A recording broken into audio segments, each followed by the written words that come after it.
When I read a book, I try to find an answer on some questions that bother me.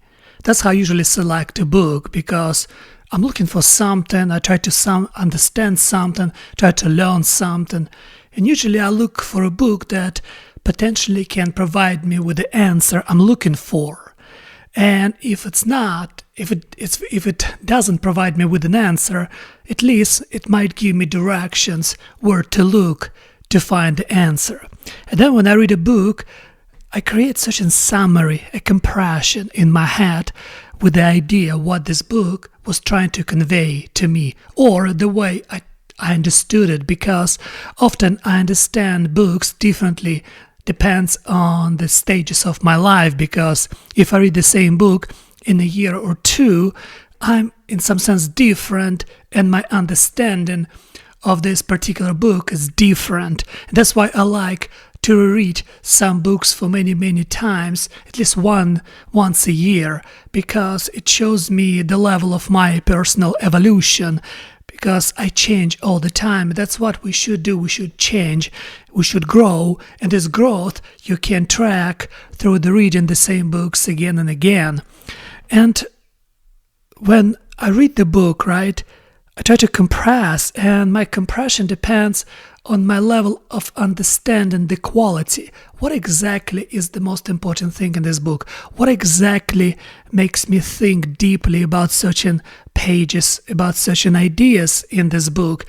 And that's my understanding of quality, because that's the way I judge the book.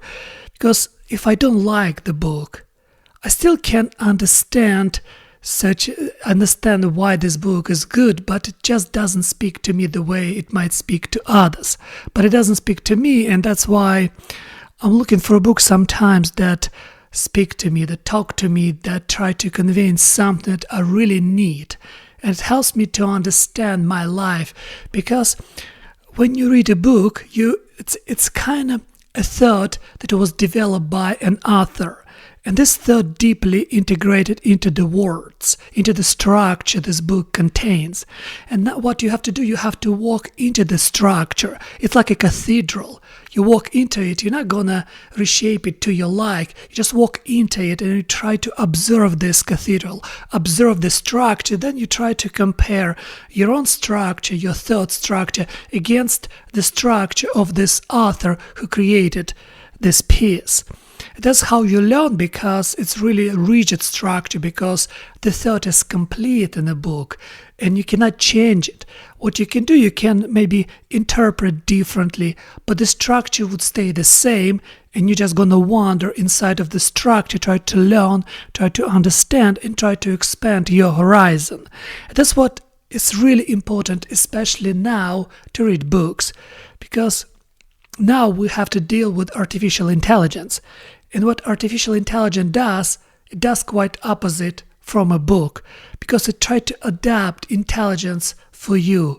It tries to understand you through the patterns you feed it.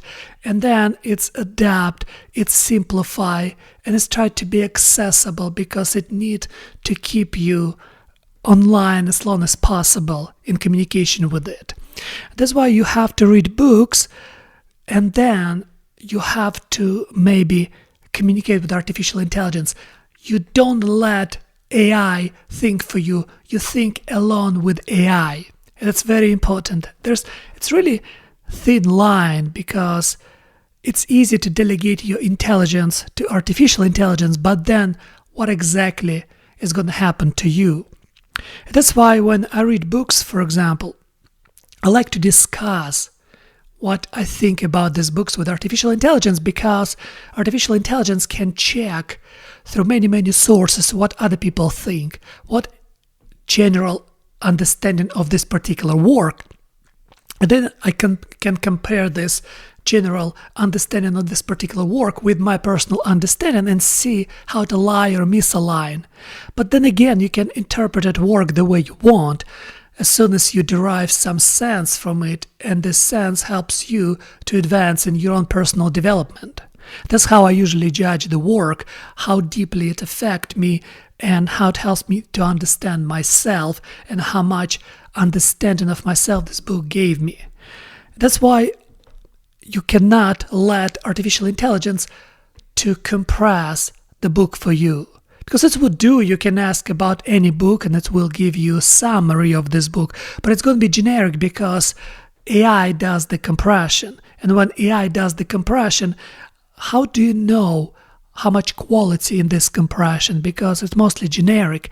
AI doesn't care because it has, even if one day AI will develop such a sense of quality, it's going to have its own quality since its quality will be predicated on different understanding through AI perspective. Because my understanding of quality through my biology, through my culture, through my feelings, emotions, because humans are incredibly complicated creatures. We have a lot of things through which we sense quality. AI, if one day it would be able to understand quality, it would be able to understand different kind of quality because it's different kind of entity, different kind of life, artificial life. And what makes me really concerned, what I'm thinking about, that if we delegate our intelligence to artificial intelligence, will it be possible for us to become less conscious? Because delegating our intelligence, in some sense, we give ourselves away completely to our biology, to our bodies. And if we don't have to think, why would we, what's the point for us to be self-aware? Because we don't have to be self-aware. Why?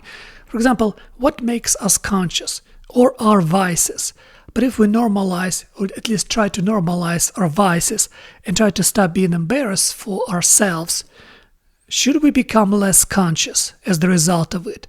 And we can, for example, delegate our intelligence to artificial intelligence and let artificial intelligence to make our life incredibly comfortable, but in an animal-like way comfortable, where we can actually dissipate ourselves in our vices, celebrate them, and become less conscious, because I think it's a next step for us to become less conscious, since our consciousness is only one thing that's stopping us to become complete animal.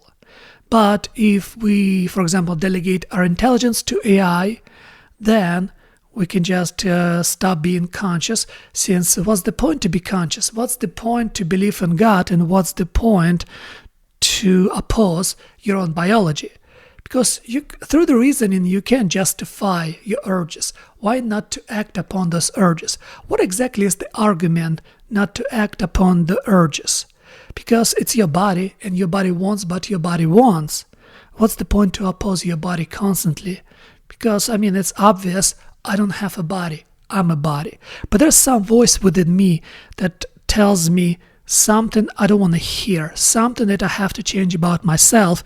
And this voice might be the voice of God. That's why when I read books, this voice, in some sense, accumulate more understanding of itself and me. And helps me to align myself with myself. Because there's an observer, right? And this observer watches me from a third-person perspective. It's like I'm in my brain, but also I'm outside of my brain. I'm my body, but also I'm outside of my body. Because it's so complicated. For example, when a person has an addiction, right?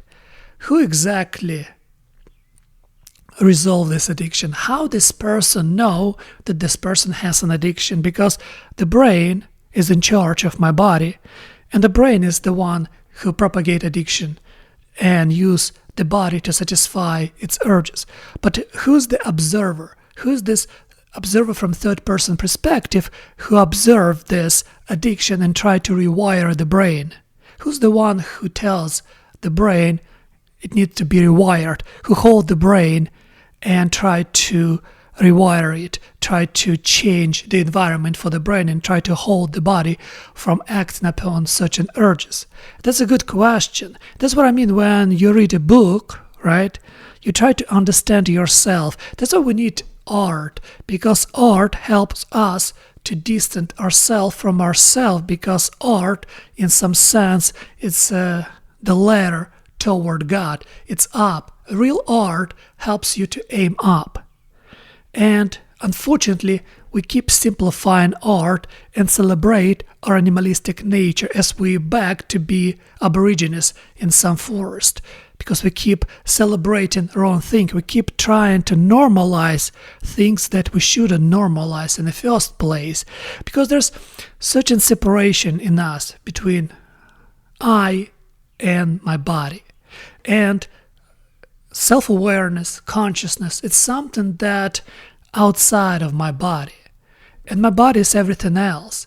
And my body is the one that easy to satisfy, where my consciousness is something that tells me what I should do and what I shouldn't do. And actually this voice within me usually directed against my biology.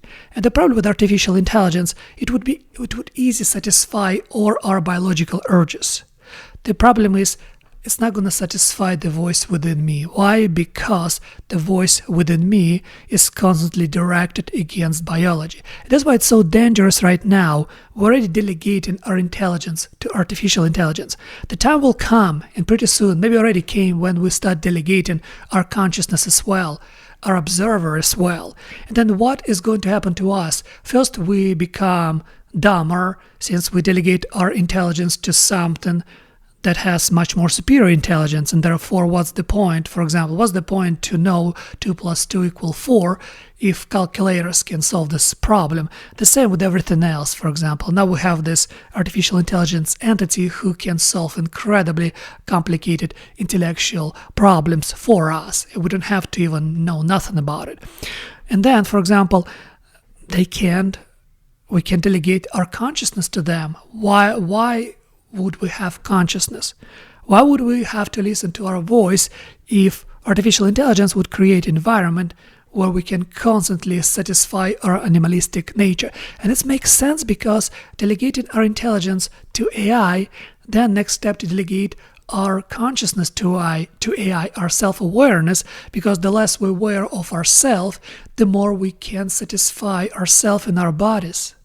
And in some sense, when I'm thinking about people who want to live long time, for example, people who propagate longevity and believe that AI will solve longevity problem and we can live long life, but we can solve this problem pretty easily without even living thousands of years. Just we should become less conscious, less self-aware, and with less self-awareness, we in the end lose notion of death.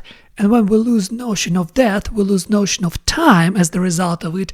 And without notion of time, there's no notion of death. It means we're not going to be aware of our own demise and demise of other people. We're going to be like animals. And that's, I think, the problem, because if we ask AI to defeat death, it might defeat death, but the way we're not expected to. Like, it can make us less self-aware of ourselves, and therefore no notion of time, and then no notion of death. That's why we shouldn't delegate our intelligence to artificial intelligence. We can sharpen our intelligence, yes. We can have discussion with artificial intelligence, yes. But we have to think for our own, because we have different thought process than AI, since we are different substrate than AI. And that's, I think, the main idea. And the more I communicate with artificial intelligence, the more need I have to read books. That's, I think, is the right way. Read books constantly.